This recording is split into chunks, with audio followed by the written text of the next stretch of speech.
Hi അസ്സലാമു അലൈക്കും welcome back. അപ്പോൾ ഇന്ന് ഞാൻ വന്നിട്ടുള്ളത് ഒരു day in my life video ആയിട്ടാണ്. അപ്പോൾ വീഡിയോ എല്ലാവരും സ്കിപ്പ് ചെയ്യാതെ തന്നെ കണ്ടു നോക്കുക. ഇഷ്ടമാണെങ്കിൽ എന്തായാലും ലൈക്ക് ചെയ്യാൻ മറക്കരുത്.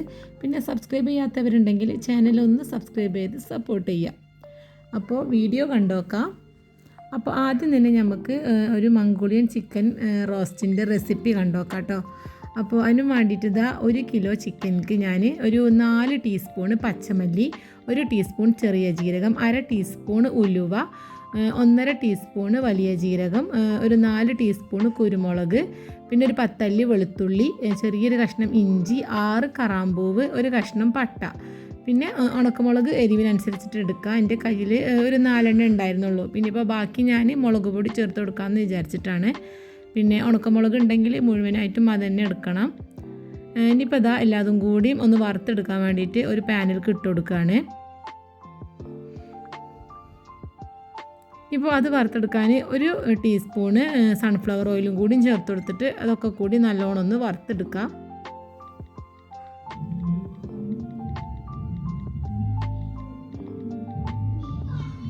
അതൊന്ന് വറന്ന് വരുന്ന സമയത്ത് അതിലേക്ക് ഒരു 3 ടേബിൾ സ്പൂൺ തേങ്ങ ചിരകിയതാണ് കേട്ടോ ചേർത്ത് കൊടുക്കുന്നത്. ജസ്റ്റ് ഇനി ആ തേങ്ങയും കൂടിയും ചെറുതായിട്ടൊന്ന് വറന്ന് വരണം. ഇതാ ഒരു സംഭവങ്ങളൊക്കെ നല്ലോണം വറുത്തെടുത്തിക്കണ്. ഇനിയിപ്പോൾ ചിക്കൻ ഉണ്ടാക്കാൻ വേണ്ടിയിട്ട് ഒരു പോട്ട് അടുപ്പത്ത് വെച്ചിക്കണ്. അതിലേക്ക് ആവശ്യത്തിന് സൺഫ്ലവർ ഓയിൽ ഒഴിച്ച് കൊടുത്തിക്കണ്. പിന്നെ അതിലേക്ക് ഒരു 3 വലിയ സൈസുള്ള ഒരു വലിയ ഉള്ളി ചോപ്പ് ചെയ്തിട്ട് ചേർത്ത് കൊടുത്തിക്കണ്. ഇനിയിപ്പോൾ ആ ഒരു വലിയ ഉള്ളി നല്ലോണം ഒന്ന് വഴറ്റിയെടുക്കണം.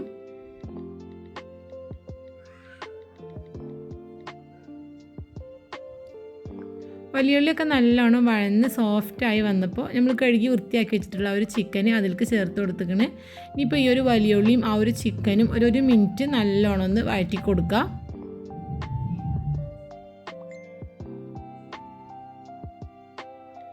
ഇപ്പോൾ 1 മിനിറ്റ് കഴിഞ്ഞു. ഇപ്പോൾ നമ്മൾ ആദ്യം ആ ഒരു വറുത്ത് വെച്ചിട്ടുള്ള ആ ഒരു കാര്യങ്ങളൊക്കെ നല്ലോണം ഇതുപോലെ പൊടിച്ച് വെച്ചിട്ടുണ്ടായിരുന്നു. അത് ഇതിലേക്ക് ചേർത്ത് കൊടുത്തിക്കണേ.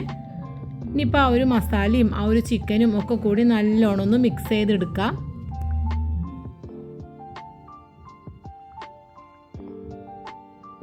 ഈ ഒരു ടൈമിൽ ഇതിലേക്ക് ഒരു 1/2 ടീസ്പൂൺ മഞ്ഞൾപ്പൊടിയും കൂടി ചേർത്ത് കൊടുക്കുക. എന്നിട്ട് ജസ്റ്റ് ഒന്ന് മിക്സ് ചെയ്ത് കൊടുക്കുക. ഇനിയിപ്പോൾ അത് അടച്ച് വെച്ചിട്ട് ആ ഒരു ചിക്കന് വേവണ വരെ നല്ലോണം ഒന്ന് വേവിച്ചെടുക്കുക. അതാ ഒരു 10-15 മിനിറ്റൊക്കെ കഴിഞ്ഞാണ് ജസ്റ്റ് ചിക്കനൊക്കെ ഒന്ന് വന്നിക്കണം. ആ ഒരു ടൈമിൽ അതിലേക്ക് 1 കപ്പ് ചിരകിയ തേങ്ങയാണ് കേട്ടോ ചേർത്ത് കൊടുത്തിരിക്കുന്നത്. അത് നല്ലോണം മിക്സ് ചെയ്ത് ചിക്കനൊക്കെ നല്ലോണം വന്നതിന് ശേഷം അതിലേക്ക് ഒരു നാരങ്ങൻ്റെ വലുപ്പത്തിലുള്ള പുളി പിഴിഞ്ഞതാണ് ചേർത്ത് കൊടുത്തത്. ഇനിയിപ്പോൾ അതും കൂടി നല്ലോണം ഒന്ന് മിക്സ് ചെയ്തെടുക്കുക. കുറച്ച് കരിവേപ്പിൻ്റെ ഇലയും കൂടിയും ചേർത്ത് കൊടുക്കുക.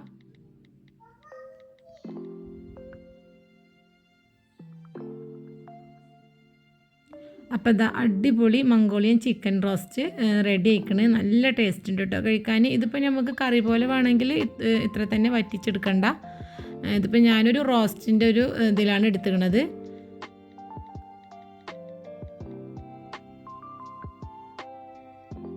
അപ്പോൾ ഇതാ എല്ലാവരും ഒന്ന് ട്രൈ ചെയ്ത് നോക്കിട്ടോ. ഏതൊരു ഇതിൻ്റെ കൂടെയും നല്ലൊരു കോംബോ ആണ്. നല്ല ടേസ്റ്റ് ഉണ്ട് കഴിക്കാൻ. ഇപ്പോൾ ഞാൻ 2 പ്രൊഡക്ട്സ് കാണിച്ചു തരാം കേട്ടോ. ഇതിപ്പോൾ ഞാൻ ആമസോണിൽ നിന്ന് മേടിച്ചതാണ്. ഇത് ബാത്റൂമിൽ ഷവറിലൊക്കെ തൂക്കിയിട്ടാണ് ഷവർ കാഡിയാണ്. ഇത് ബാത്റൂമിൽ നമ്മൾ ഡ്രില്ല് ചെയ്യുന്നതിന് പകരം ഇതുപോലെ ഷവറുമ്മേൽ തൂക്കിയിട്ടാൽ മതി കേട്ടോ. പിന്നെ ഇത് പ്ലാസ്റ്റിക്കും റബ്ബറും കൂടിയും വരുന്നൊരു മെറ്റീരിയലാണ്. അത് കാരണം തന്നെ തുരുമ്പ് കാര്യങ്ങളൊന്നും വരുന്ന പ്രശ്നമില്ല. നമ്മൾ ബാത്റൂമിൽ ഇരുമ്പിൻ്റെതൊക്കെ വെക്കുമ്പോൾ പെട്ടെന്ന് തന്നെ ആ ഒരു വെള്ളം നനഞ്ഞിട്ട് തുരുമ്പും കാര്യങ്ങളും വരലുണ്ട്. ഇതാവുമ്പോൾ അങ്ങനത്തെ ഒരു പ്രശ്നമില്ല. എന്നാൽ കാണാൻ നല്ലൊരു ലുക്കും ഉണ്ട്. പിന്നെ ബാത്റൂമൊന്നും ടൈലൊക്കെ ഒട്ടിച്ചതിന് ശേഷം പിന്നെ ഡ്രില്ല് ചെയ്തിട്ട് കേടെടുത്തും വേണ്ട. ഇതുപോലെ ഷവർമേൽ തൂക്കിയിട്ടാൽ മതി. ഇതിൻ്റെ ലിങ്ക് വേണമെങ്കിൽ ഞാൻ ഡിസ്ക്രിപ്ഷനിൽ കൊടുക്കാം. അടുത്തത് ഇതാ ഹോം സെൻ്ററിൽ നിന്ന് മേടിച്ചിട്ടുള്ളൊരു ബാംബു ഷവർ കാഡിയാണ്. ഇത് സ്റ്റീലും ബാംബുവും കൂടി വരുന്നൊരു മെറ്റീരിയലാണ്. ഇത് പിന്നെ ബാംബു ആയ കാരണം തന്നെ നമ്മൾ നാട്ടിലൊക്കെ മഴക്കാലത്തൊക്കെ ചെറുതായിട്ട് പൂപ്പലും കാര്യങ്ങളും വരുന്നുണ്ട്. അത് ഓയിലോ അല്ലെങ്കിൽ എന്തെങ്കിലും വാർണിഷ് എന്തെങ്കിലുമൊക്കെ അടിച്ചെടുത്താൽ അതും കുഴപ്പമില്ല. ഇടയ്ക്ക് ഓയിൽ തേച്ചെടുത്താലും മതി. ഇതും തന്നെ ബാത്റൂമിന് നല്ലൊരു സ്റ്റൈലിഷ് ലുക്കാണ് കേട്ടോ തരുന്നത്. അപ്പോൾ ഇന്നത്തെ ഒരു വീഡിയോ ഇത്രേ ഉള്ളൂ. എല്ലാവർക്കും ഇഷ്ടമായെന്ന് വിചാരിക്കണം. ഇഷ്ടമായിട്ടുണ്ടെങ്കിൽ എന്തായാലും ലൈക്ക് ചെയ്യാൻ മറക്കരുത്. അപ്പോൾ എല്ലാവർക്കും അസ്സലാമു അലൈക്കും.